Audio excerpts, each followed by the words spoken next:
Welcome to Webline. शाओबाओ ने पूरा question paper solve कर दिया था। यह देखकर जिचन को बिल्कुल भी अच्छा नहीं लगता कि 5 साल का छोटा बच्चा इतना स्मार्ट कैसे हो सकता है। वो उसकी बेइज्जती करने लगता है कि यह लड़का तो दिमाग से पैदल है, ठीक तरह से बोल भी नहीं पाता। यह सुनकर जिचन के डैड उसे एक चाटा मार देते हैं कि जल्दी से शाओबाओ से माफ़ी मांगो। दूर से लूजिंगली कहता है कि इसकी इतनी हिम्मत कैसे हुई मेरे नेफ्यू को बुली करने की। भाई मुझे छोड़ दो, इसको तो मैं सबक सिखाता हूँ। शाओबाओ अपनी नजरें उठाकर जिचन से कहता है कि तुम ये डिज़र्व नहीं करते हो, यानी कि उसकी माफ़ी को डिज़र्व नहीं करते हो। सारे लोग तो शौक हो जाते हैं क्योंकि पहली बार सभी लोगों के सामने शाओबाओ ने कुछ बोला था। यह सुनकर जिचन भी शाओबाओ से माफ़ी मांग लेता है कि प्लीज़ मुझे माफ़ कर दो, ये मेरी गलती है। सारा तमाशा ख़त्म हो जाने के बाद वहाँ पर जुआंग चीफ आते हैं।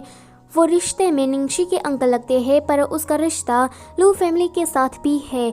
वो निंगशी को वेट्रेस की ड्रेस में देखकर कहते हैं कि निंगशी, ये लोग क्या तुम्हें इस तरह से ट्रीट करते हैं। फिर निंगशी उसके बाहर जाकर मिलती है, जहाँ पर वो कहते हैं कि तुम तो लू तिंगशव की गर्लफ्रेंड हो ना। निंगशी कहती है कि लगता है कि आपको कोई गलत फहमी हुई है। जुआंग अंकल कहते हैं कि मैंने तुम्हारी मूवी को देखा है, तुम काफ़ी मेहनत कर रही हो। अगर एक दिन तुम्हें लू तिंगशव पसंद नहीं आता तो तुम मेरे पास आना, मैं काफ़ी सारे सिंगल लड़कों को जानता हूँ। उसी वक्त पर लू तिंगशव आ जाता है और कहता है कि दूसरों के रिश्ते को तोड़ना अच्छी बात नहीं होती है। फिर जुआंग अंकल वहाँ से चले जाते हैं। उसके जाने के बाद लू तिंगशव निंगशी को किस करता है। निंगशी कहती है कि कोई देख लेगा।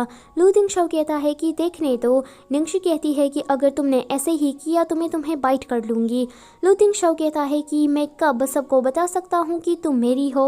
निंगशी कहती है कि वो दिन भी आएगा, बस तुम इस वक्त उतावले मत बनो। लूजिंगली आता है और कहता है कि भाई अंदर चलो, अंदर कुछ लफड़ा हो गया है। ये लोग सारे जब अंदर जाते हैं तो वहाँ पर किसी ने ब्लैक मांडाला नाम के फूल भेजे थे। लूजिंगली कहता है कि ये किसका काम होगा, ये फूल तो अपशकुन माने जाते हैं। निंगशी अपने मन में सोचती है कि इस फूल का मतलब तो किसी से बदला लेना होता है। लूजिंगली कहता है कि चलो इसे फेंक देते हैं, वैसे भी ये हमारे किस काम के है। डैड देखे इससे पहले ही हमें इसका काम तमाम करना है। मेड आकर लू तिंगशव से कहती है कि तुम्हारे पेरेंट्स तुम्हें बुला रहे हैं। लू तिंगशव जब अंदर जाता है तो पेरेंट्स उसे कहते हैं कि तुम हमारे साथ रहने के लिए आ जाओ, हम निंगशी के लिए कहीं और रहने की व्यवस्था कर देंगे। डैड कहते हैं कि उस निंगशी ने तो कहा था ना कि वो जल्दी ही एंटरटेनमेंट सर्कल से रिटायर ले लेंगी, फिर अभी तक उसने ऐसा क्यों नहीं किया है। लू तिंगशव कहता है कि आप करना क्या चाहते हो, क्या आप ये चाहते हैं कि मैं उसे घर में बिठाऊं और अपनी फुल टाइम वाइफ बना कर रखूँ।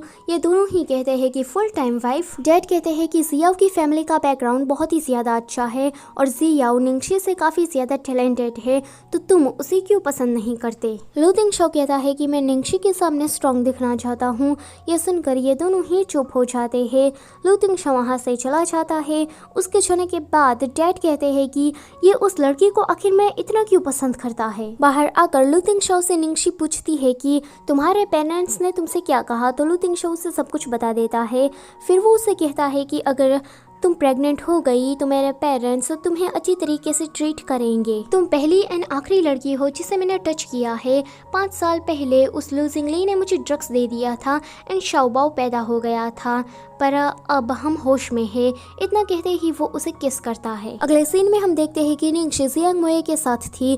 वो उसे कहता है कि मेरी मूवी का प्रीमियर देखने के लिए तू मेरे साथ नहीं आने वाली, तो निंगशी कहती है कि नहीं, मेरा तो उसमें सिर्फ छोटा सा एक कैमियो था। जियांग मुए कहता है कि मैंने तो टिकट्स भी खरीद ली है। फिर ये दोनों थिएटर में आकर मूवी देखने लगते हैं। सभी लोग यहाँ पर जियांग मुए को देखने के लिए आए थे। जियांग मुए अपनी तारीफ कर रहा था कि वो कितना हैंडसम है, ब्ला ब्ला ब्ला, पर जैसे ही मूवी स्टार्ट हो जाती है तो सारी ऑडियंस उससे डिसअपॉइंट हो जाती है कि ये जियांग मुए ने किस मूवी में काम कर लिया है। बाहर आकर जियांग मुए निंगशी से कहता है कि बहुत सारे ऐसे लोग थे जो कि सिर्फ मुझे ही देखने के लिए आए थे। माना कि मैंने ये मूवी सिर्फ पैसे के लिए ही की थी, पर मेरे फैंस सिर्फ मेरे लिए ही लॉयल है, पर जिस लड़की से मैं प्यार करता हूँ वो लड़की मुझे पसंद नहीं करती है। ये सुनकर निंगशी वहाँ से टाटा बाय करके वहाँ से जाने लगती है। निंगशी जब जा रही थी तो वो देखती है कि एक अंकल की दवाई नीचे पानी में गिर गई है एंड वो भी पानी में कूद जाती है। एंड ये वाला चैप्टर होता है यहीं पर ही ख़त्म। वीडियो अगर अच्छी लगी है तो उसे लाइक कर देना और चैनल पर नए हो तो प्लीज़ उसे सब्सक्राइब भी कर देना। Thank you for watching.